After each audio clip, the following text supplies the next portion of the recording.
Oh, hi, I'm Jax Houston and welcome to 2024's The Real. Our first segment will be about student co-ops. Co-op is one of our senior programs where you're actually taking a class and earning a grade. It's going to help you graduate from high school, but for that class, you're getting on-the-job experience and typically getting paid. So you're getting to make money while also completing your coursework. It allows you to take all of the things you've done in your career pathway classes and actually apply them on the job. So when you complete a pathway with Hardin County Schools, you're not only taking the classes and getting certified to do a job, you're also going to go out and get paid work experience, making you highly employable before you graduate. As a media co-op, I participate in many multi-camera studio and remote productions almost daily. I really enjoy this co-op program and I get paid while doing the work of the field I'm interested in. This gives me many opportunities to build up my resume and get my name out there. I've had opportunities to film different conferences and show my finished work to a variety of professional audiences. I am paid to use my talents of editing, animation, and special effects, which will help me meet my college goals. It's got to be probably the people. A job can be as bad as it wants, but when you have good people working with you, they make it a lot easier. But future plans of being it's a local 502 union, they have an apprenticeship program where you can go and they'll pay you to go to school. They'll pay for all your schooling. You don't have any student debt. So I'm the social media handler here at Stone City. I deal with making commercials, graphics. I go on site with them sometimes and I film them working and then I put them out on their social media platforms. So I'm very grateful to be given this opportunity to co-op because a lot of people don't have that opportunity, and it's let me dabble in a little bit of what I want to do when I grow up.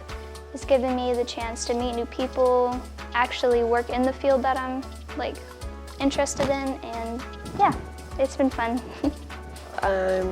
Work at Vibe Coffee. I'm currently a barista. I used to be the baker, which was more how I got to the job to begin with, because it was very much what I want to do with my overall career, because I want to open a bakery.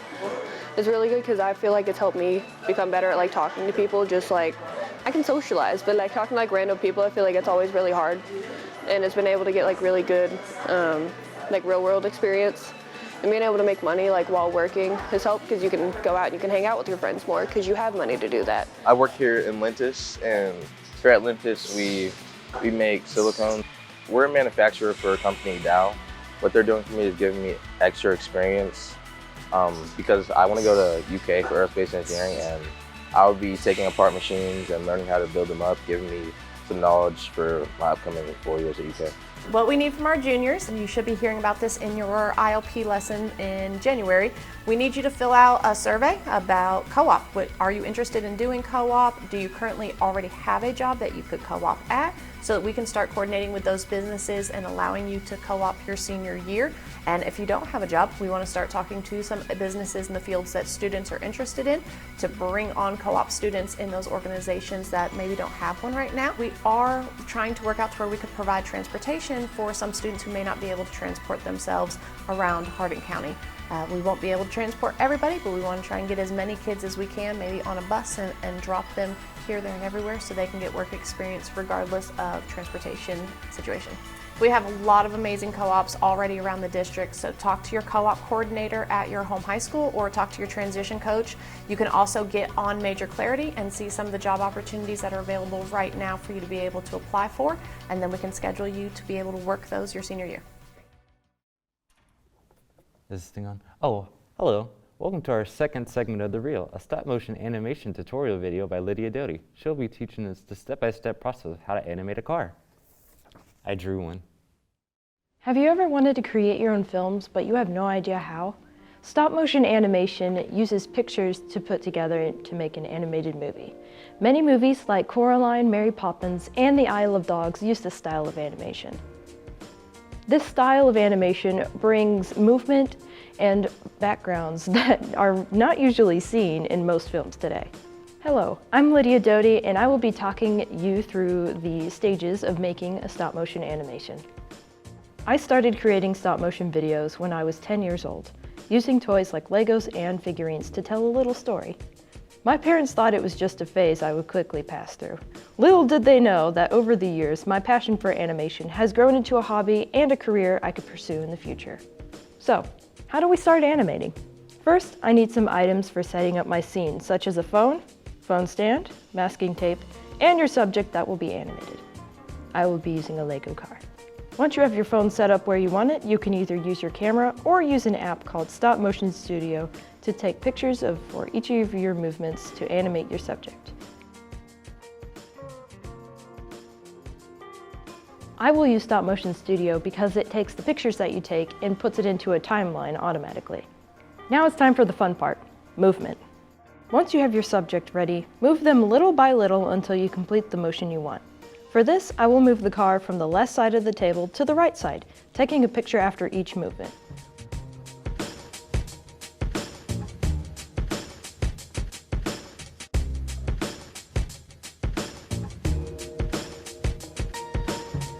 Once you have completed that, use the play button to see your creation. Huh, that was underwhelming. Did you notice how it kind of looked robotic? There's actually two things that can fix this problem. One, the amount of frames per second, or FPS. There are different settings in the Stop Motion Studio app that can allow you to change the speed of your frames. If you have a low frame rate, like 5 frames per second, your animation will look super slow. On the other hand, 20 frames per second will look really fast. 2. Easing in and out. Right now, the car looks very robotic whenever it's moving. Adding smaller movements at the beginning and the end of the action gives the car a more natural start and stop to the motion.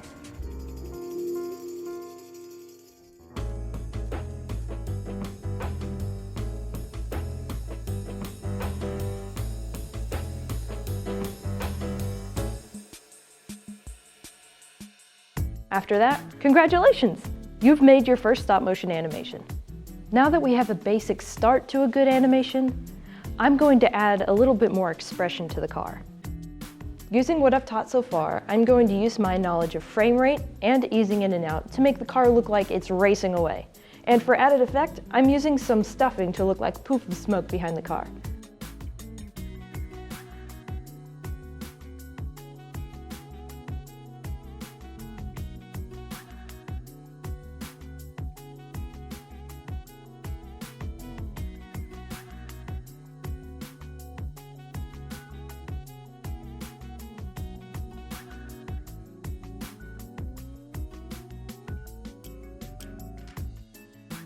Oh, and don't forget the sound effects.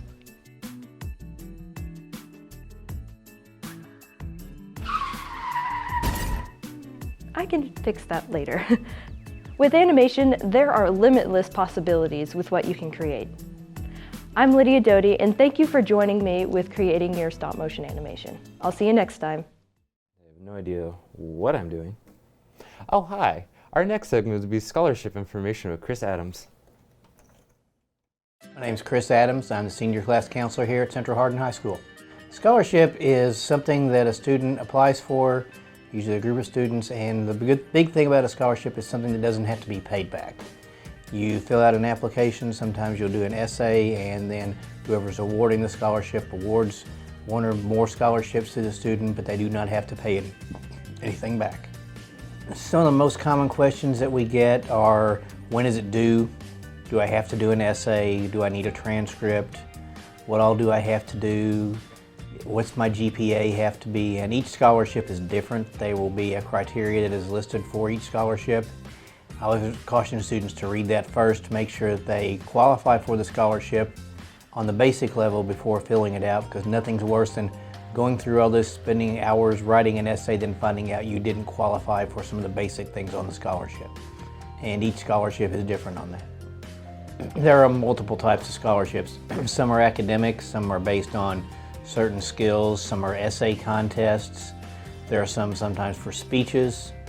It may be that you have to submit a video. If you can think of what an option could be, there is probably a scholarship for it. And you can look online, different places, different websites, and just the big things to do is just search and look and see what's out there that might fit you in your circumstances. Yes, anyone can apply.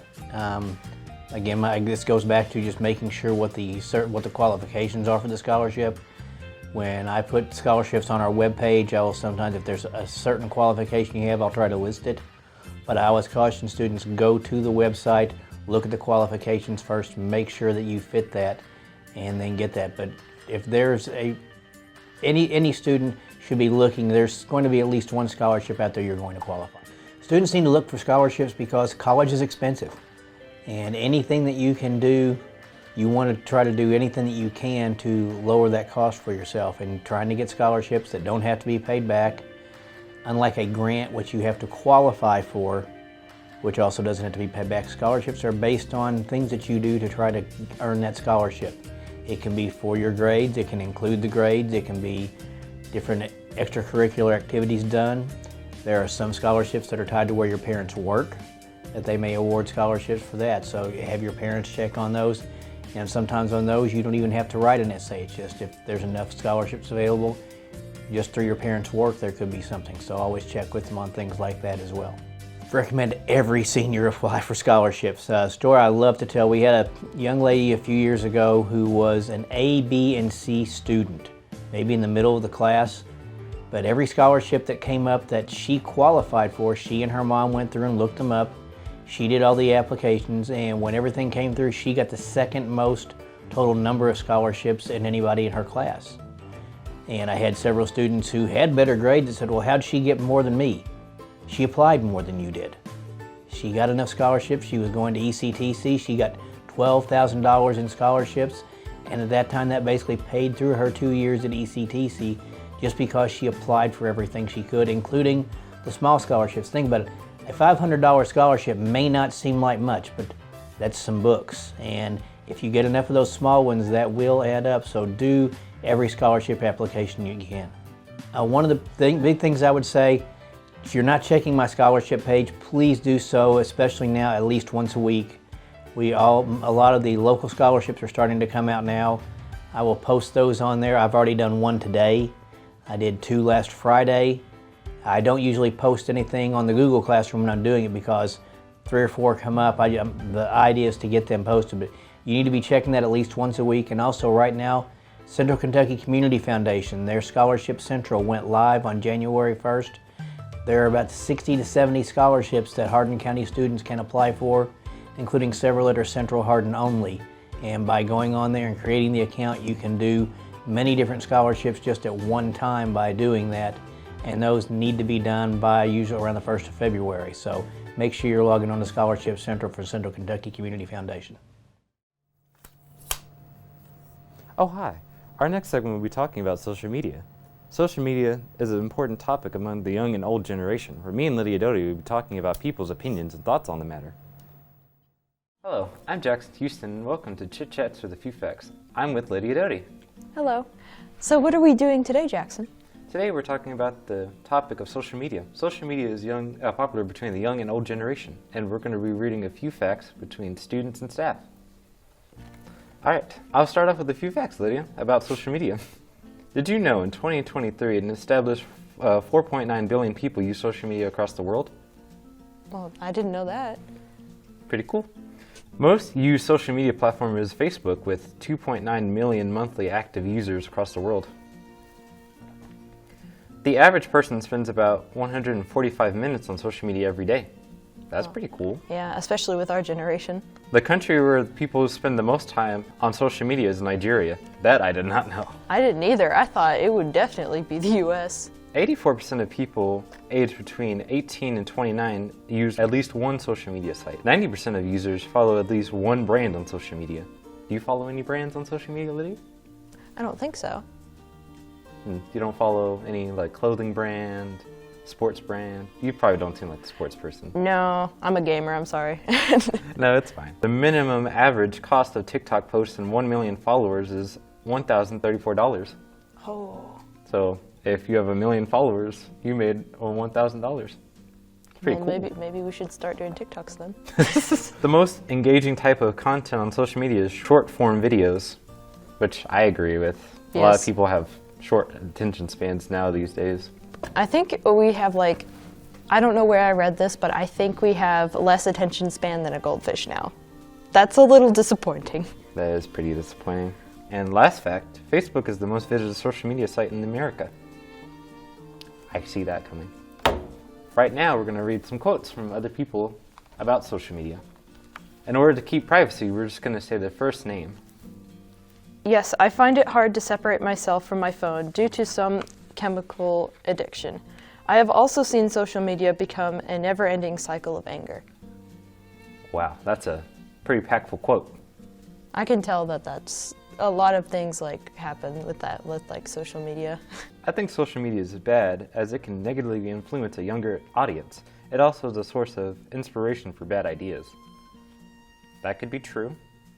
Well, especially with like all of the things. You can say anything out there and it can be anonymous or not. Social media is both a tool and good and evil. Thus, social media is a mixed bag that leads to a lot of controversy. Even though that I believe social media is not a good thing, I have questioned it on many occasions. Like one post you can get like an adorable cat video, next you can get something about politics. It's amazing. That's true. I think social media would be used for nothing more than entertainment and for people to share and get to know each other together. Not for personal attention or show themselves doing stupid stuff that's getting themselves and others hurt and make people angry. They should get rid of and do something about things like influencers being cheated out of, getting paid, algorithms, and screwed up system that is YouTube's rules, and other things like that. I'm not a YouTuber, so I don't really get that. Bradley uses YouTube and Facebook, so I don't use that. Sometimes the algorithms can be a little messed up for social media. It depends on what you're doing or what you're looking at, because sometimes you can feel like you're watching something and then you just either get too much of something or nothing feels interesting. That's the one bad thing about social media, especially YouTube, is that platform can, like, once you watch it so much, you're kind of like, I don't really know what to watch now. Kind of burn yourself out. Like you get lost in. I can agree with that. I'm just scrolling on my phone for hours, and I'm just like, wow, 30 minutes went by so fast, and it felt like 2. Or I can sit down and watch like a whole gameplay that is like 50 minutes. I don't know how I do that. Social media can be a good thing, but it can also be a bad thing, depending on how it is used. All right, so about the same as others. I think social media is used for good and can be useful, but used in a negative way and can be very harmful. Again, that sounds similar. So, got a lot of mixed reviews on positive and negative. Some more strong than others. I think social media is mostly positive, but it can be negative. It helps people connect to family and friends they wouldn't otherwise see or talk to on a daily basis. It allows people to share parts of their lives with the world. However, it also gives people the chance to bully others without face-to-face interaction. It always allows them to force opinions on their friends and family. That is also very true, because if you're anonymous, you think that you can say anything, but you could actually really hurt somebody that way. True. A lot of negativity probably radiates from that, because I was about to say, I could say, oh, your stuff looks nice, and then another person that goes by a redacted name could say, oh, this looks horrible, why would you make this? Everyone should have at least one social media account. Do you agree with that? Yeah, I think everybody has at least one, even if you don't use it, because I remember I have Facebook, but I think I only made it for one thing, and I don't ever use Facebook. True. And you never know when you need to make an account. I believe social media is bad. Not only does it alter everyone's mind, it drains everybody's energy and wastes their time. Social media benefits no one apart from businesses, but only if they need extra networking, which you can get by going out talking to people. And all around, it's just about nothing but negativity. I agree with that. I agree, but you can somewhat socialize with people. Yeah, but you have to make sure you're careful about who you socialize with, because you can connect with anybody on social media nowadays, which is pretty scary and insane. True. But I do agree with him on a point. There is some point where you do need to walk out and actually have human interaction with people. You can't always do something with a screen. True. And businesses do get support from social media, but that's the only way to make business. You have to get your name out there and start doing stuff. But yeah, I get what he goes by, the business's idea. Social media is more than just entertainment and communication platforms. It can be harmful to relationships and people's mental health. There can be drama on social media platforms, and cyberbullying is higher on these platforms.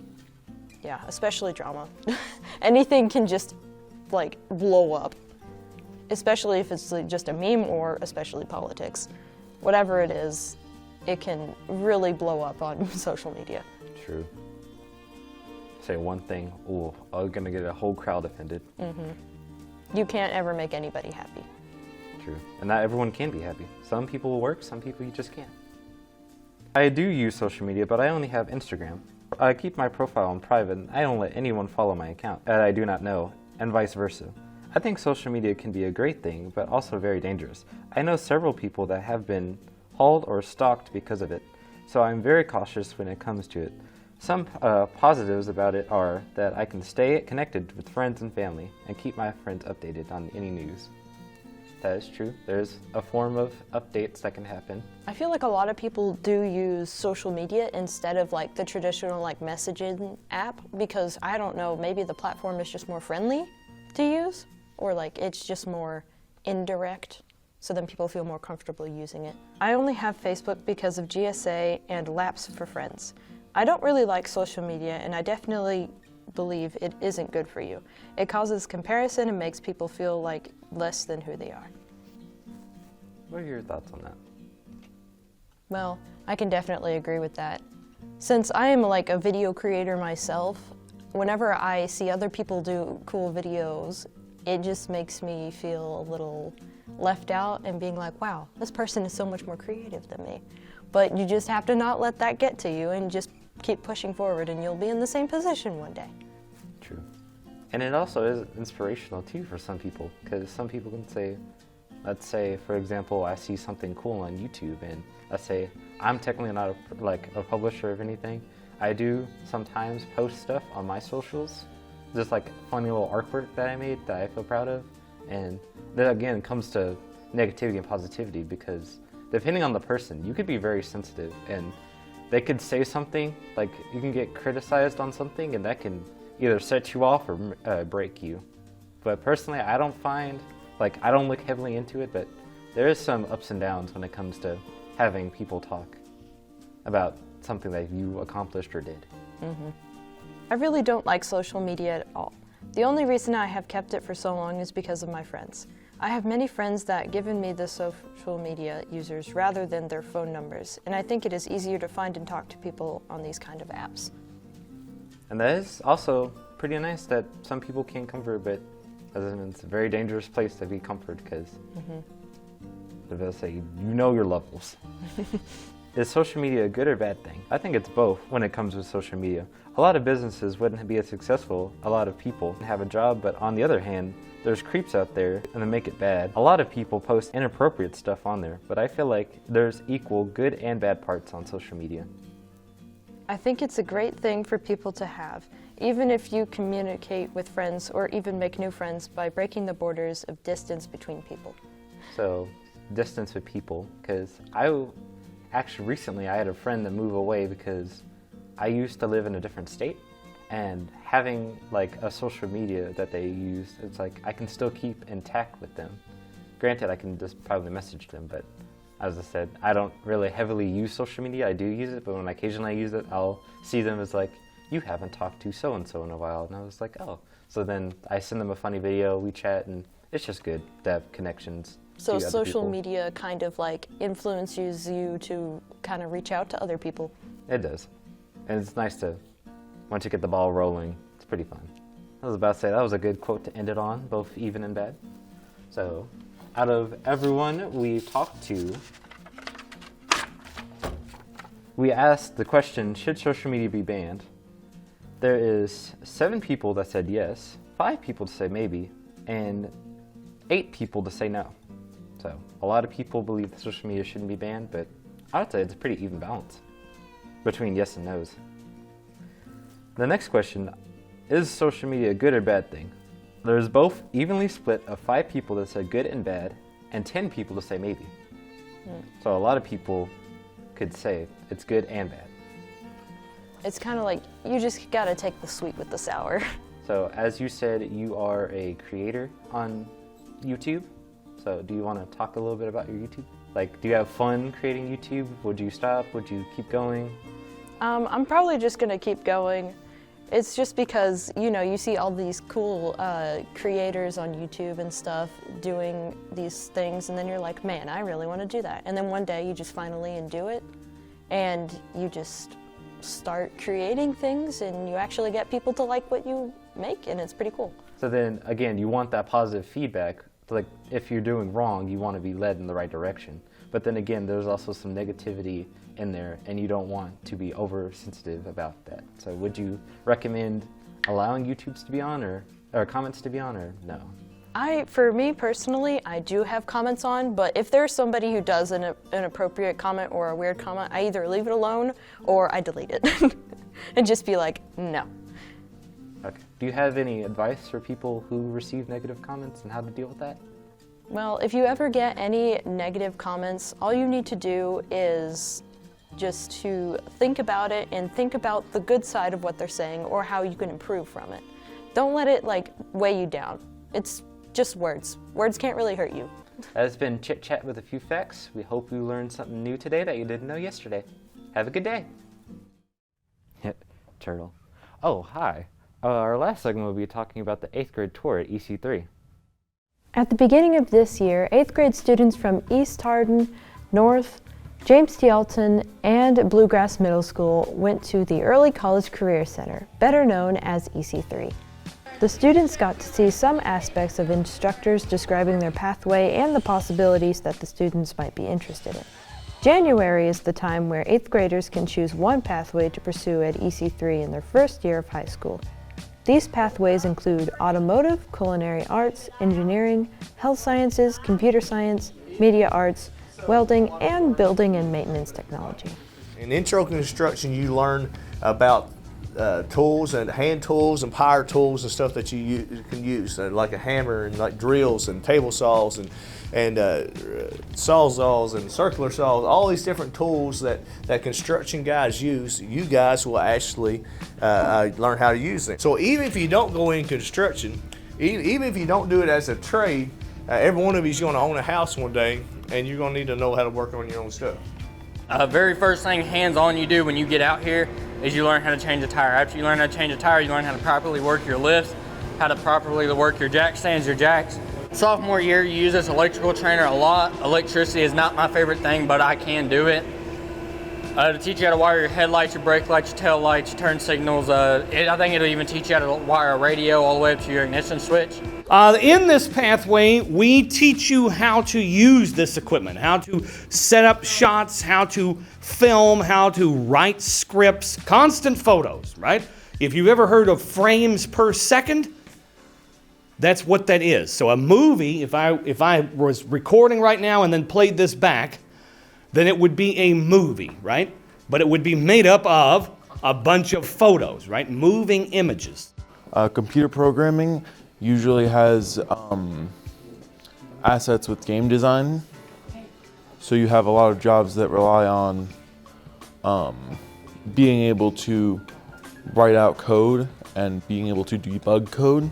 A lot of these courses are intercompatible with different pathways, depending on what kind of adaptations you want to make to your career. Intro to criminal justice. Basically, you learn the basics of what you're doing. You learn everything that you can and cannot do as a juvenile, which is you all in your age right now. So say you commit a crime like truancy or a status offense like running away. You can get in trouble for that now. But the day you turn 18, you will not get in trouble for it, because then you are a legal adult. You won't get in trouble for it. Then you also learn all about the Constitution and your constitutional rights. Many people don't know about all their constitutional rights, so this is a good class to take if you just want to know a little bit more. Like your 5th Amendment right, you have the right to remain silent at all times. Thanks to EC3, there are many pathways and opportunities that students can explore in Hardin County. EC3 hopes to guide their students so they can figure out what profession they want to pursue in the future. And that will conclude the first reel of the year. We all thank you for watching.